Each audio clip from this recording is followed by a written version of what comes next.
And I said, I need to tell you about the day my brother died and what happened to my family. And I told him about my brother, that there were 6 of us, and I was the youngest, I was the baby, and my brother Chet was the oldest. He was the only family member who understood that I was born going through menopause, that I was a sweaty baby. And that eventually I would have to retire somewhere, probably in the Arctic. And he was the only person in my family who knew that when I ate soup, I had to be topless because I would immediately start sweating. And when I was a little girl, that was fine.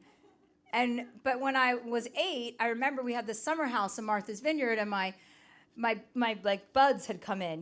They weren't really boobs yet, but they were just like flappy titties, where your like nipple just goes down before it's gonna burst.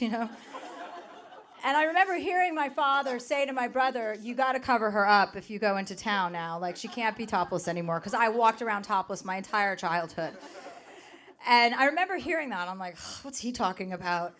And my brother took me into town to go to this place called the Quarter Deck, where we would always get fast food. We would get, it wasn't fast food, but it was like, a vineyard place. You get takeout, like fried clams or a lobster roll or steamers or whatever you're into. And I remember that day, I was sitting there and I was holding my brother's hand at the takeout counter, and I was like, I'll have the clam chowder. He's like, whoa, whoa, whoa, whoa, whoa, whoa. He goes, no, let's not do soup today. And I said, what do you mean? I want clam chowder. And he's like, we can't have that today. Like, we can take it to go, but we can't sit out and eat clam chowder. We'll explain it to you when we get home. And I was like, but I really want it. And he said, okay, if you really want it, we can go in my car and you can eat it in the car. And I was like, all right, whatever. And I'll never forget that day.